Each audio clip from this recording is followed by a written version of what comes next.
Amém. Depois que inventaram o WhatsApp, o mundo ficou pequeno. E hoje, várias vezes no decorrer do dia, eu estive conectada com o pastor Jairo.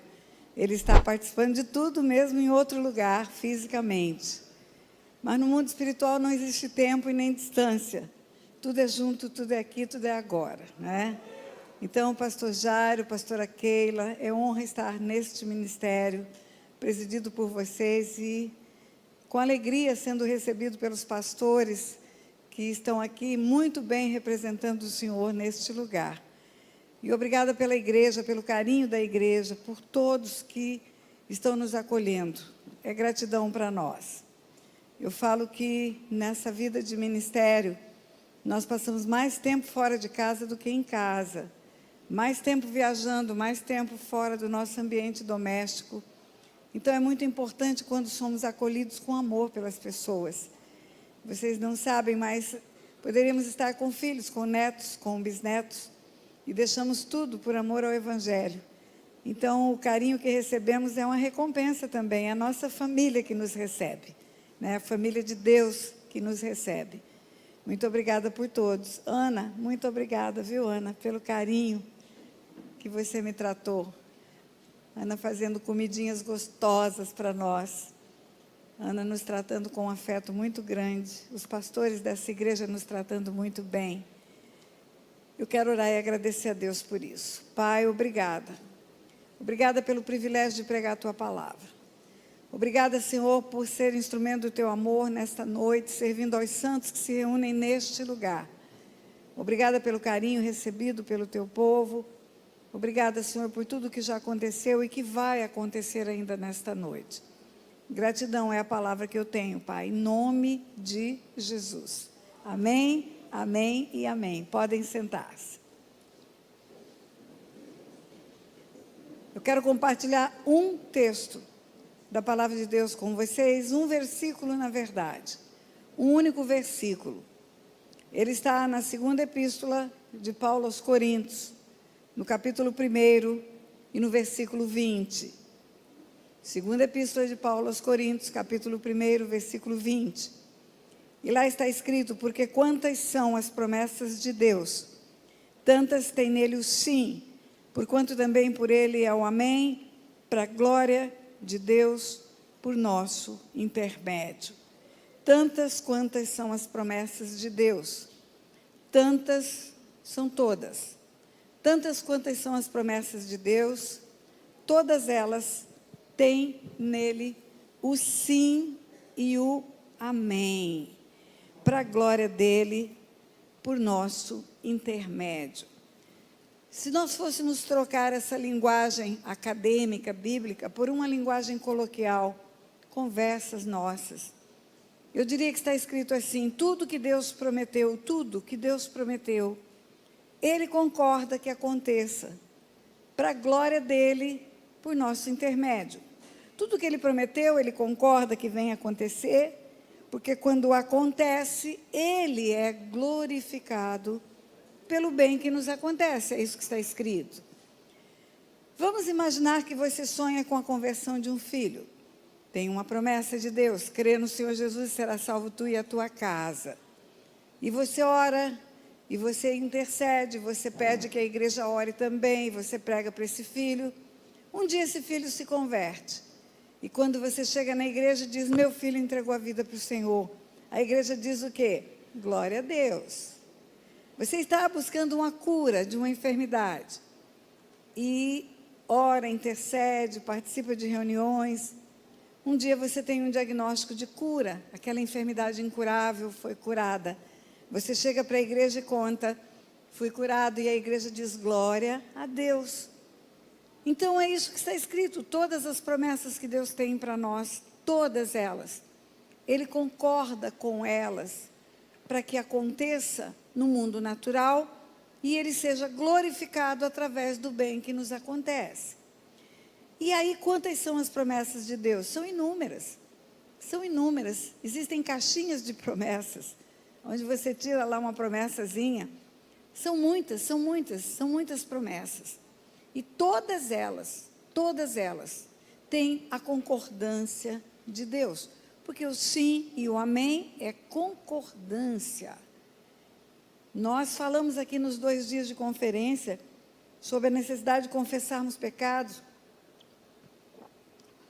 uns para os outros, para haver uma concordância.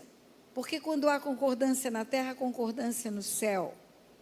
Eu falei ontem, quando oramos, fazendo a renúncia das heranças, que depois que fizessem as orações de renúncia, eu faria uma oração de concordância.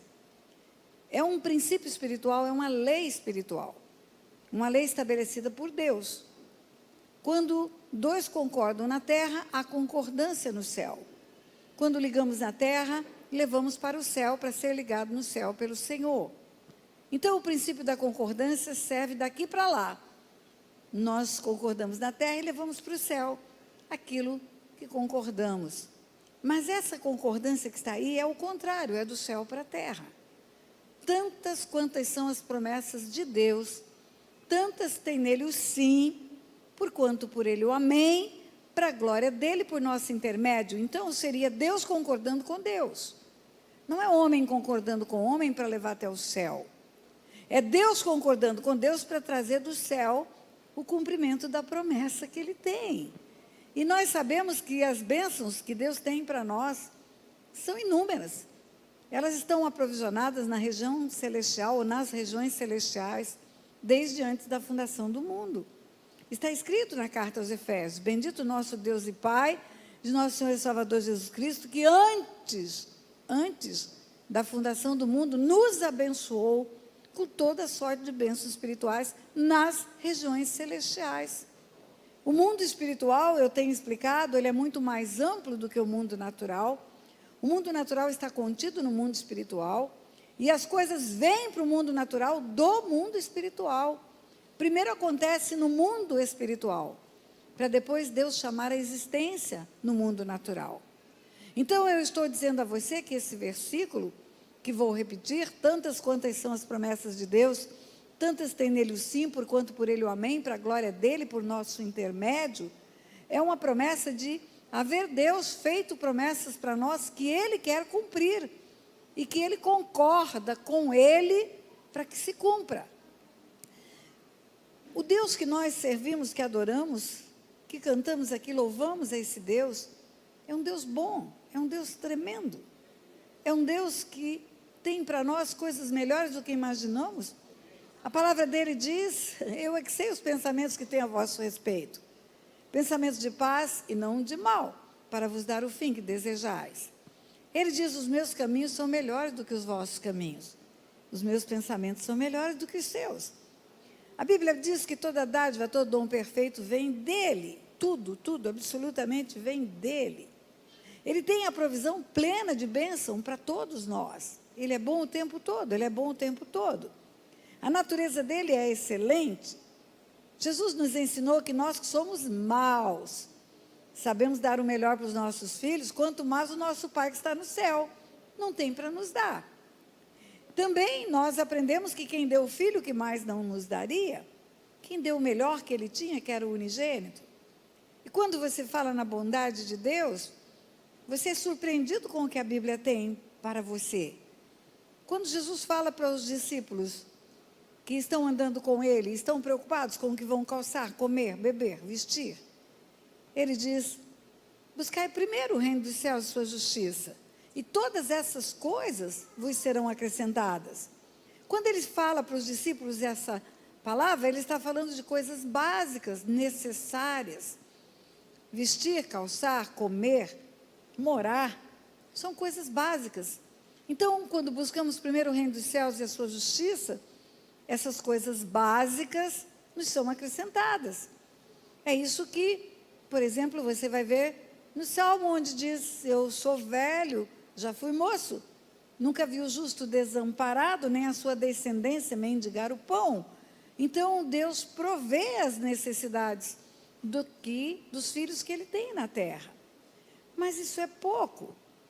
Suprimento de necessidade é o básico do básico do básico. Mas Deus quer mais. A palavra de Deus diz, no Salmo 37, versículo 4, agrada-te do Senhor, e Ele satisfará os desejos do vosso coração. Desejo de coração não é básico do básico.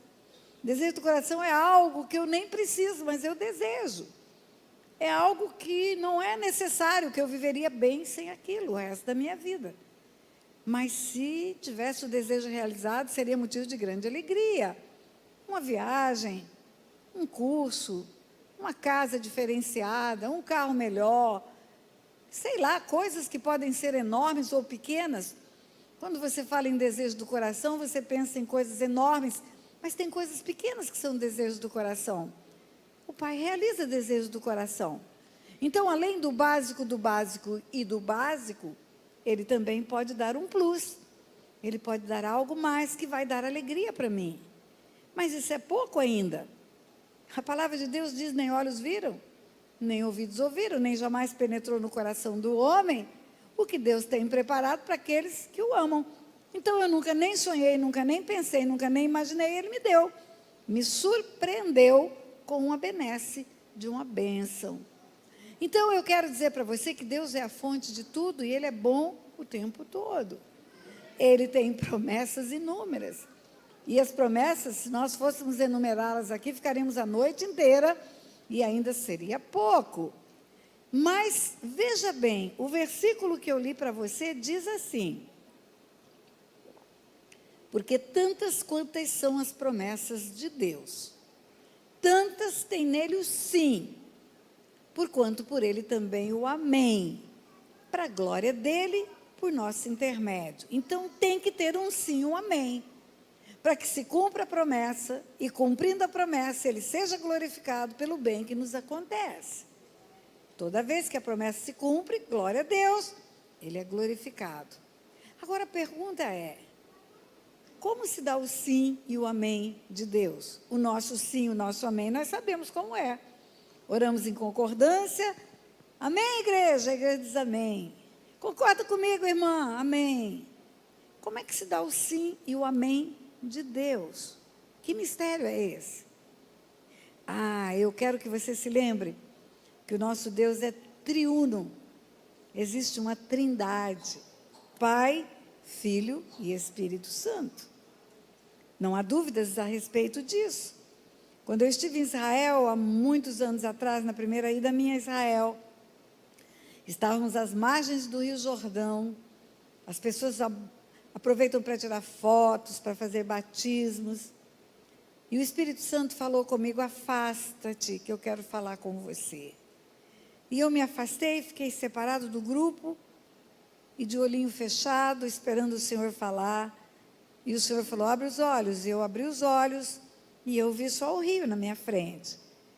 E o Senhor falou: foi neste lugar, nas margens desse rio, que eu manifestei a minha trindade aos homens. O meu filho estava encarnado, a minha voz foi ouvida do céu, dizendo: este é o meu filho amado em quem me comprazo. E o meu espírito manifestou-se de uma forma visível aos homens. Pai, Filho e Espírito Santo juntos manifestaram-se ali no Jordão. Então, o Deus que nós servimos é triuno.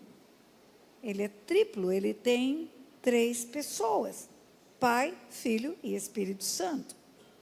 E na primeira epístola de João, está escrito que no céu os 3 dão testemunhos. E na terra os 3 são unânimes num só propósito. Pai, Filho e Espírito Santo no céu dão um testemunho. Pai, Filho e Espírito Santo na terra são unânimes num só propósito.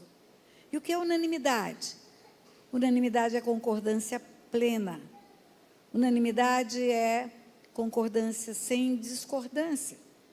Tem reunião de igreja que vão fazer votação, algum voto contrário? Não. Então, anote aí na ata: aprovado por unanimidade, nenhum voto contrário. Então, se na terra os 3 são unânimes num só propósito, é dessa concordância que a Bíblia está falando. O sim, o amém de Deus acontece quando os 3 estão de acordo na terra, unânimes num só propósito. E quando isso acontece, a bênção que estava provisionada desde antes da fundação do mundo é chamada à existência. Ela estava no mundo espiritual, invisível, impalpável, intangível, mas quando os três concordam, em unanimidade, acontece no mundo natural. A bênção é materializada. E aí eu quero que você veja comigo alguns textos bíblicos para você entender o que eu estou dizendo. Eu falo que às vezes a grandeza da revelação é maior do que a minha capacidade verbal de ensinar. Porque a minha capacidade de fala está no cérebro, e o cérebro está na alma, e a revelação está no espírito. E o espírito fala ao meu espírito, e muitas vezes eu sinto e não sei explicar aquilo que eu estou sentindo. Mas eu quero que você entenda o que eu quero te falar nessa noite, olhando para histórias da Bíblia. Vamos falar da criação. Deus quis formar o mundo natural. O espiritual também. As coisas invisíveis e visíveis foram formadas por Deus. Como foi para formar as coisas naturais? Os cientistas falam que houve uma explosão, Big Bang. Nós sabemos que não.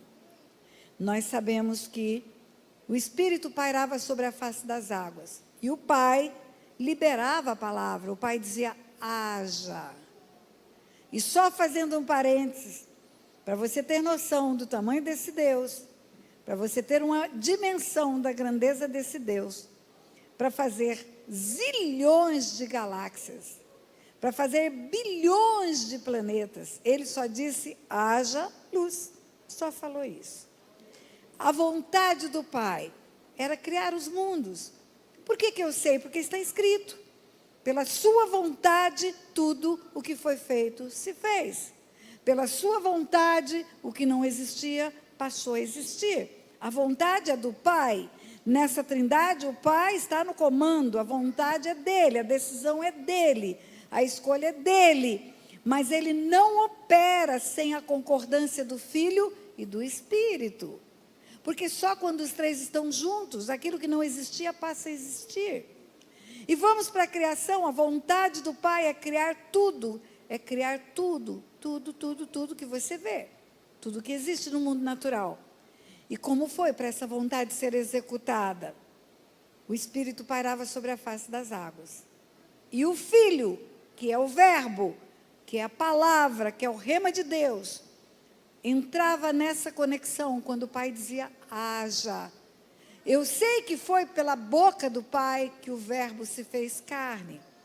Eu sei que foi pela boca do Pai que o Verbo agiu e chamou a existência o que não existia. Porque está escrito na palavra de Deus. Lá em Colossenses capítulo 1 está escrito que por Ele, através dEle, tudo que foi feito se fez. É através do Filho. É através da palavra. Então a vontade do Pai é criar os mundos naturais, as coisas naturais. E como foi para criar? O Espírito e o Filho participaram da decisão. E aí o que não existia passou a existir. Houve um acordo, houve uma unanimidade, houve uma concordância entre os três. Você pode dizer para mim assim, mas eles têm que estar de acordo. Eles têm a mesma vontade. Eu vou dizer para você, não é assim. Lembra-se, está escrito, do Filho dizendo, eu não vim para fazer a minha vontade, mas a vontade do meu Pai. Lembra do Filho dizendo, não seja feita a minha, mas a tua vontade. Mesmo tendo vontades distintas, tem a obediência e a concordância. Tem o sim e o amém. Então, a partir do momento que se juntam Pai, Filho e Espírito Santo na criação, o que não existia passa a existir. Como está escrito a formação do homem? Gênesis 1, 26. Depois que Deus formou tudo, dizendo haja, haja, haja, também disse Deus, façamos o homem a nossa imagem, conforme a nossa semelhança. E tenha ele domínio sobre tudo. Não está escrito, farei o homem a minha imagem, conforme a minha semelhança. Está escrito, façamos o homem. Os três estavam juntos para formar o homem. Você conhece a Bíblia? Você sabe que o gênero humano entrou em um processo de corrupção. O primeiro homem formado de homem, não do pó da terra, que foi Caim, o filho mais velho de Adão, derramou sangue, matou o irmão. A partir daí a corrupção entra, o pecado entra no gênero humano. E aí, queridos, chegou um momento que Deus quis desistir de tudo isso. Aí o homem resolve fazer uma torre de Babel.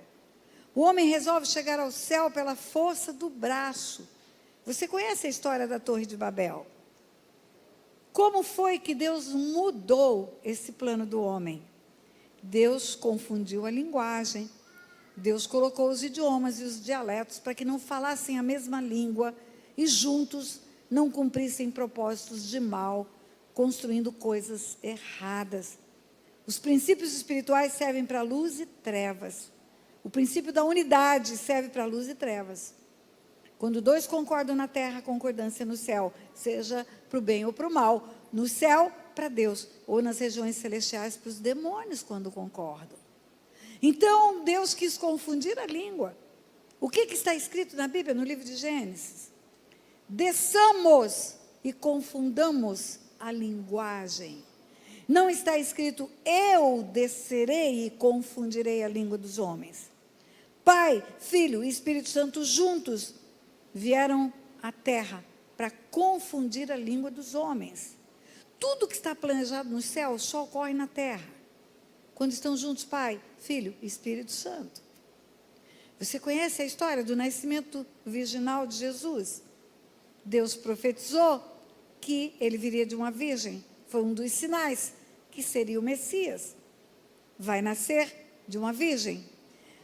Você ouviu durante esses 2 dias em que ministrei a conferência que precisava nascer em carne, precisava ser homem para ter autoridade na terra, porque a terra é dos filhos dos homens.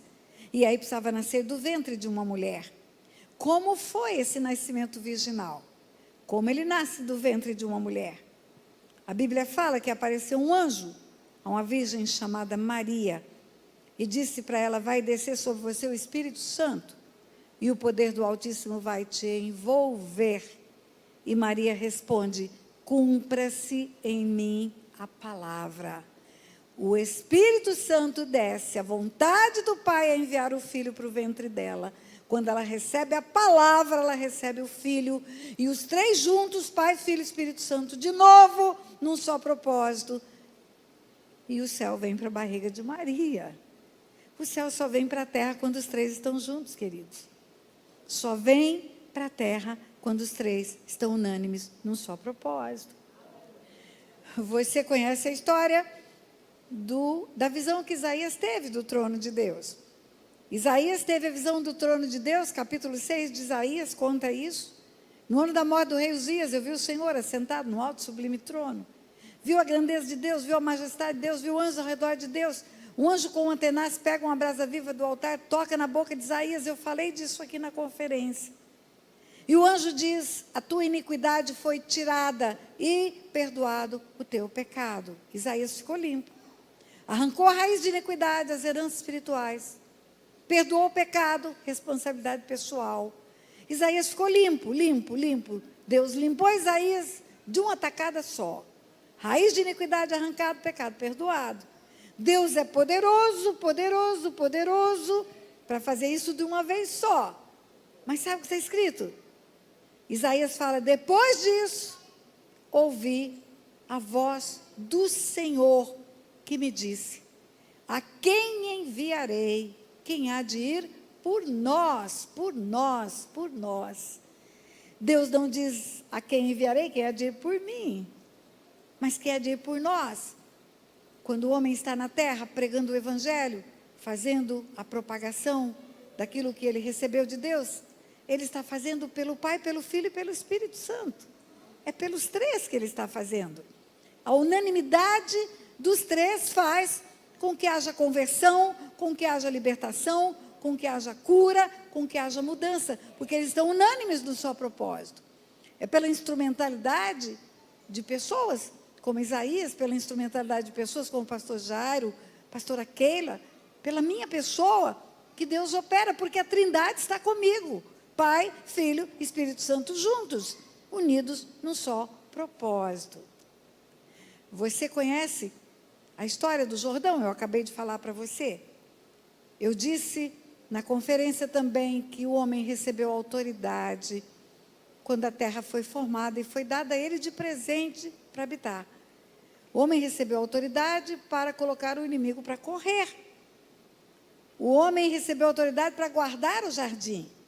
Você guarda seus documentos, seu carro, sua joia, seu dinheiro, tudo que tem valor para você, porque tem ladrão, senão você não precisaria guardar. O homem negligenciou essa autoridade. E porque negligenciou, perdeu a autoridade. Deus recolheu essa autoridade para o céu. Não houve autoridade na terra até a vinda de Jesus. Desde o Éden, que nunca foi usada pelo homem, que não colocou o inimigo para correr, que permitiu que o inimigo entrasse no jardim, até a vinda de Jesus, homem nenhum teve autoridade para expulsar demônios na terra. Lá no Jordão, porque era um homem, apesar de ser Deus, tinha dualidade, tinha divindade, tinha humanidade. Nasceu da barriga de uma mulher, tinha o DNA de carne. Como o homem podia segurar na mão dos homens, como Deus podia segurar na mão de Deus e fazer a ponte, ele era o filho do homem enquanto andou na terra. Agora, a autoridade volta para a terra em um homem, porque o plano de Deus sempre foi esse, que o homem dominasse sobre a terra e tivesse autoridade na terra para fazer expulsar o mal e plantar bem.